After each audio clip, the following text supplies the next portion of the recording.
roots. Now there is a pine cone here. I'm not putting the pine cone here. Sometimes you have to edit some things out. If I was to put the pine cone here, then your eye goes pine cone mushroom, pine cone mushroom. You don't want that.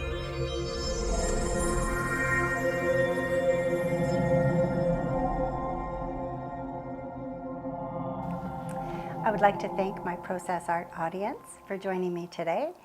My name is Linda Lovisa, and today we're going to be exploring mushrooms. Take a look at the forest floor.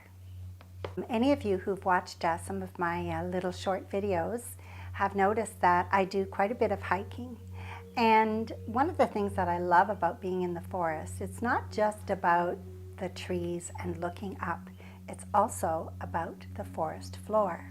So today I decided that one of the photos that I took not too long ago of this beautiful mushroom, and I thought that this might be a really interesting topic for you today. Not only the mushroom, because that's our focal point obviously, but how to handle the background and the debris in the foreground is often a challenge for some, and I'm going to show you some little tips. Also, I would like to introduce my bouquet of the day, and these are beautiful irises and some of the perennial bachelor buttons, and they smell amazing. So every week I'll feature a different bouquet, so stay tuned for that. As my garden grows, so do my bouquets. So here we go. Now let's get started. So I'm going to set my timer once again for 20 minutes approximately. It's just to give me an idea, you know, how long I'm working for. It does help me a little bit. Now, what I've done is I gave my canvas a red tonal wash, and you can see that. So this is the cadmium red light tonal wash on my canvas. And the reason why I chose red is because of all the earth tones, and also the mushroom top is red. So it's kind of that orangey red as well. So let's get started. Here we go. The very first thing I'm going to do is block in the background. So I'm using a fairly large brush, and I'm going to pick up the ultramarine blue. And once again, I'm going to be double and triple loading my brushes. And here we go with the ultramarine blue, and this is with the cadmium red deep. And I'm going to go right around that mushroom to start off with. And here we go. And notice how I'm not over blending. So what happens when you're not over blending is you're getting some beautiful tones that are appearing, and it's going to give you some really nice depth back there. So the mushroom has popped up the surface of the earth as it comes up, and that's what I found so interesting. Most of the time, when I take my mushroom photos, or when I find them, they've already surfaced, and I don't usually have a lot of debris around them. So I'm cutting in a little bit shorter, closer I should say, because once I establish my background, I don't want to have to go back into it to, you know, make any adjustments in the coloring. And when you zoom in, and you know that you can do that while you're watching the video, you can actually go onto your screen and zoom in. You'll see that there's a variety of color here already, and I haven't even really done anything. All I did was I picked up ultramarine blue and the cadmium red medium. So now we have some golden tones in the foreground here. So what I'm going to do is I'm going to pick up the yellow medium. So I didn't rinse my brush. All I did was I picked up ultramarine blue, the red medium, and the yellow, and now I'm going to deposit in the foreground here. And I know it's not going to look like, oh, you're going to say it's not even close to the color that I'm looking for. But actually, once I start to move that paint around, I'm going to get some really interesting yellowish greens to start off with. And that's okay, because this foreground has got a lot of those colors in it. It's not real obvious at the beginning, but watch and see how things get transformed. So this is the pickup was with a cadmium yellow medium, and I had some ultramarine blue and some cadmium red on my brush. So now to make an adjustment, and remember that painting is a series of adjustments. So now I'm adding the red medium along with the ultramarine blue. I'm just picking up some more of that little red medium, knowing that the red medium is going to give me some earth tones once it mixes with the ultramarine blue and the yellow. So here we go. Now remember, this is part of the block in. You stay away from that detail button at this point. What you're doing is you're blocking in color. So I'm picking up some of the cadmium yellow, this is the R-Lide Yellow Deep, which is another favorite color of mine. And I'm just going to bring it in the background here. And notice how I'm just kind of edging around this dark area here. So one of the other things I want you to sort of notice is when I'm applying my strokes, I'm also looking at the direction that, and I'm just going to point this out a little bit closer for you because this is something that we often forget to look for. So when I'm blocking this area in, I'm blocking in color that I'm going to add more colors and more stroke work on top of. But one of the things I want you to pay attention to is see how some of the twigs in the foreground here, although they're very tiny, but it does give you direction on how you should do your stroke work. So that in the end is going to give you the perspective that you need. And that is really important in this case because the horizon line is actually quite high. So how do you create depth in something like this besides the mushroom itself? So I'll show you how that happens. Now, here we go. Put this back here and start moving this paint around a little bit more. All right. Let's get a little bit quicker here and pull that paint. And I know this looks like a big dark blob at the moment. Don't worry. I'm picking up cobalt blue. Now the reason why I switched to a cobalt blue, because cobalt blue pushes things back as far as color goes and recedes color, I guess is a better term if I want to think of it that way. So I'm bringing the cobalt blue in the background. And notice how I haven't even touched where leaves are going or anything like that. I'm really just establishing the base for the background. Now, why did I choose cobalt blue? And in my image, I see a lot of gray tones back here and over here as well. So when I add the either white or the parchment white to that mixture, it's going to give me those gray tones. And really, exploring color in your sketchbook is really one of the things that you should be doing because it really makes painting that much more joyful, I guess you could say, because you don't have to think about what color is going to make what color as much. And by exploring in your sketchbook, all kinds of colors, by the way, you're going to get more comfortable. So back to the R-Lide Yellow Deep and the ultramarine blue, and I'm just going to bring some of that back here as a green base for what's going to go on top later, because we have some leaves back there. I'm going to pick up some of the yellow medium, and I'm just going to start to indicate that suggestion that there's some leaves up here. And notice how I'm not doing like an actual leaf shape, like I'm not getting into doing all, the leaf shapes. I'm just bringing that in like that.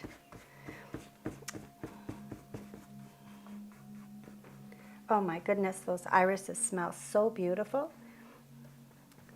They make painting even that much more joyful. Here we go. So bringing that down. And notice how even at this stage, the stroke work and the way I've applied the paint is already, you're starting to get a feeling for the scene, even though nothing detailed is really happening there. So let's bring in some color for that mushroom. And I'm just going to use the cadmium red light for now.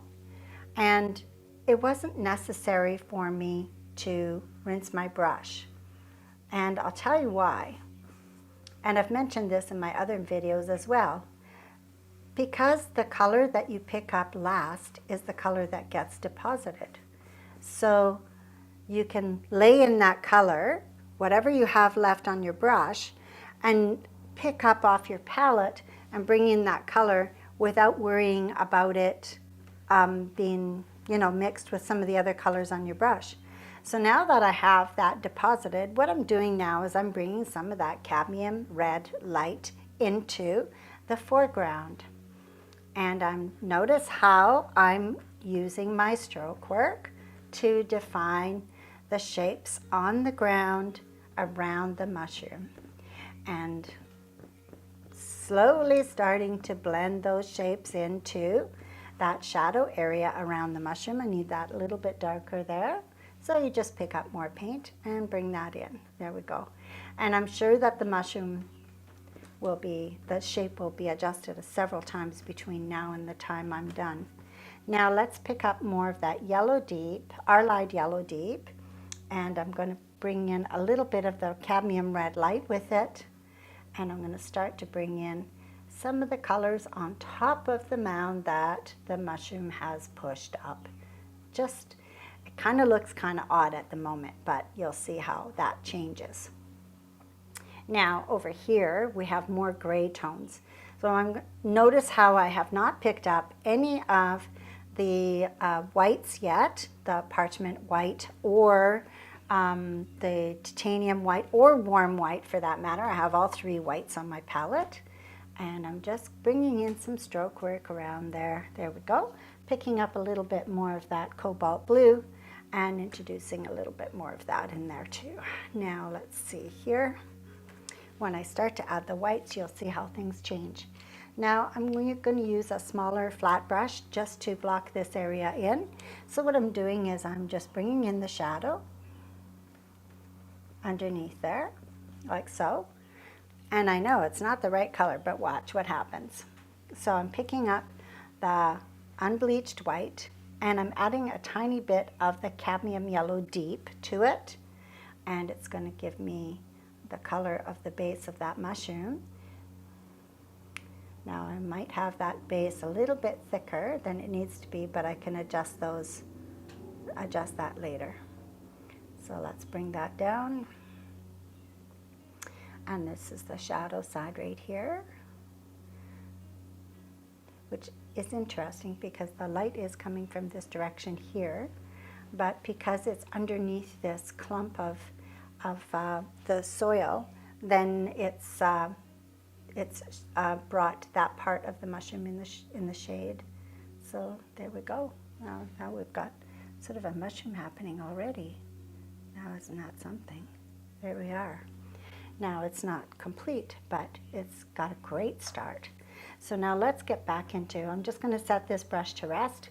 When I set a brush to rest, I just give it a quick dip in my water bucket here, and I set it on my palette. That's it. I don't do anything else to it.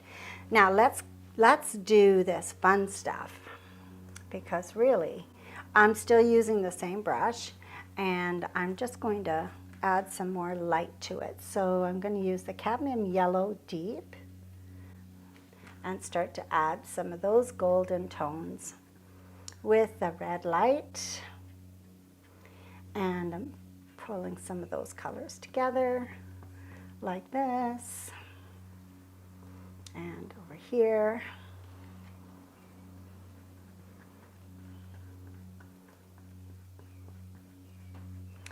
And bring some of that over here. But I want that to be toned down more, so I'm going to use cobalt blue and the red deep. And I'm going to start to deposit that over here. I still haven't added any white at all to this area.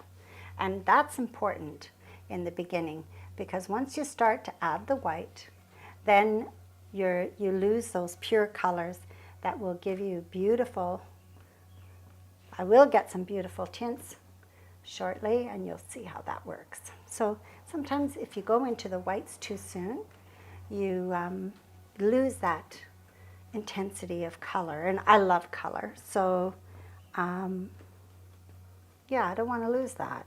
So I try and stay away from the white in the beginning. Now this is like too rounded because, you know, as I went around my mushroom, I just kind of blocked in around it to give myself a base. So now I start to adjust the shape.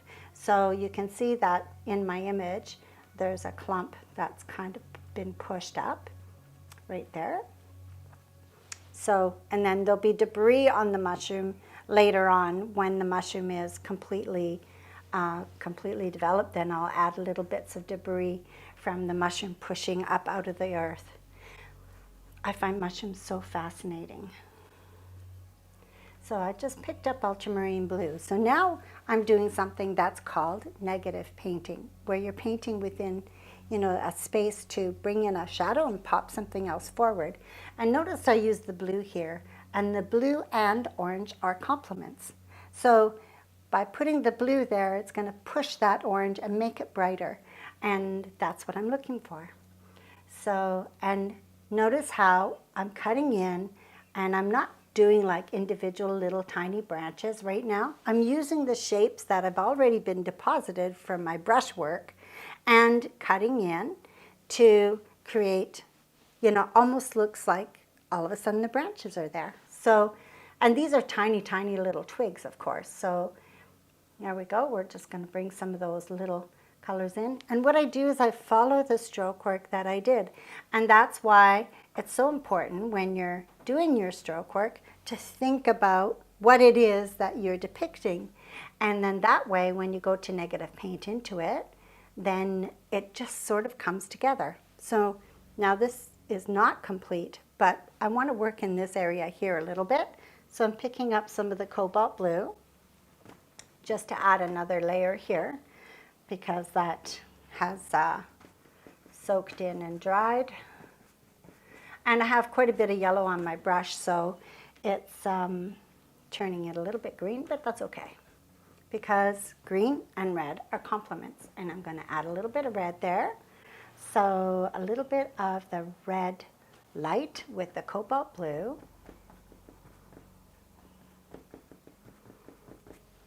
And I'm also going to add a little bit of the yellow deep, just a tiny bit. Hopefully, that might be too much, but I'm going to see. So when you're not sure if it's too much or not, just find somewhere else on your canvas that you can deposit a little bit, and then go into the area that you want to add that color. And then you know that it's going to be the right combination there. And now I've got my trusty brush with the parchment white on it, with the unbleached white, and I'm just going to bring a few strokes in here. And so this is a flat brush. Start to bring, now notice how I'm bringing the strokes in. I'm following the angles that I see in my reference. Now there is a pine cone here. I'm not putting the pine cone here. Sometimes you have to edit some things out. If I was to put the pine cone here, then your eye goes pine cone mushroom, pine cone mushroom. You don't want that. So editing is a really good thing. Don't be afraid to edit your material, because sometimes, as Van Gogh used to say, nature's never perfect. So, you know, if you think about it, you know, you need to adjust color sometimes, or you need to adjust the shape of something.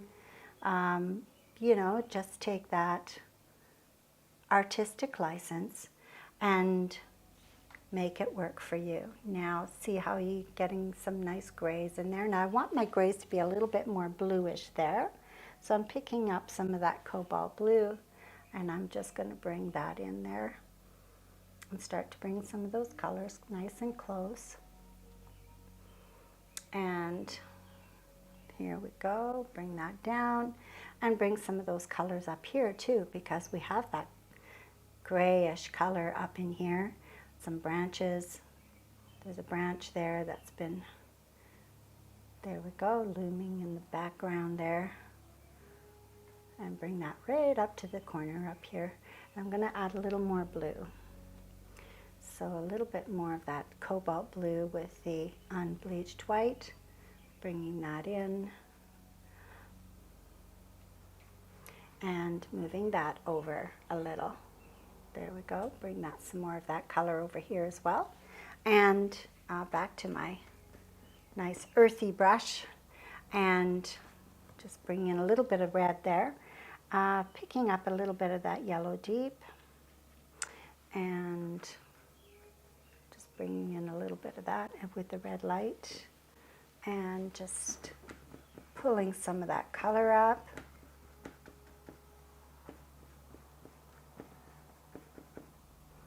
There we go, a little bit more of the red there and some of the ultramarine blue. And now I'm starting to sort of work in the background a little bit more around the mushrooms are so fascinating, and anybody out there who's done any kind of, you know, mushroom picking or exploring what mushrooms are all about, they are so under the exploration as to what mushrooms really do to the forest floor is really just being discovered, and it's really fantastic. I've always had a fascination with mushrooms, and I've done an entire series about mushrooms, and I never tire of painting them. There's so many different colors and so many different shapes and sizes, and some are so tiny, others are really colorful. There we go. So there we go. My little alarm went off to tell me that my 20 minutes has already disappeared. It's amazing how fast time goes when you're painting. Now I'm just going to bring in some of these little strokes in here. So if you'll allow me to go a little bit further on in this painting. Now that is one thing I need to hear back from you. Are my videos long enough? Are they, what do you learn out of them? I'd love to hear from you. Any feedback would be great, because that helps me to make things better. I'm new at this game, if you want to call it a game. And I would really like to know, you know, how things, you know, what are you getting out of it? That's my most important thing, so that I can elaborate on certain things. If you want to learn more about a topic or a technique, I'm happy to share. And that's what I'm here for, is to share. When I first started painting, I lived in a remote area, and I didn't have anybody to coach me. So I'm self-taught, and over the years, I have learned a lot of different little techniques that work with acrylics. And some of my techniques are also oil painting techniques, because when I first started painting, I was painting in oils, and I didn't go into acrylics until later on. But a lot of the techniques that I use are still techniques that you can use with oils. So what I'm teaching in acrylics, you know, a lot of these little tricks, if you're painting in oils, can be used in oils. So I'm working my way around the mushroom. So notice how I'm starting to close in now with some of the stroke work. So I don't close in right away. I merge some of the colors in a little bit at a time, and that's how I approach the background, in this case, with this particular subject, with this mushroom. I'm going to pick up a little bit of the unbleached white now and start to integrate a little bit more of those lighter colors. And again, I'm still looking at the angles of the debris on the ground around the mushroom to help me to get the correct perspective. So now what I need to do with this brush is I need to tap it to flatten it out a little bit, to push some of the color to the tip of the brush. So sometimes as you're working, the colors get pushed into this part of your brush, which is great because you can access that color. So by tapping my brush on my palette, just tapping it like this, then it pushes that paint to the tip. So I'm going to do that now. So I'm just going to pick anywhere on my palette, give it a push, and pick up some of that paint on the edge. And then I have a nice edge again. You can see how I have a nice edge once again, and I have a little bit more control.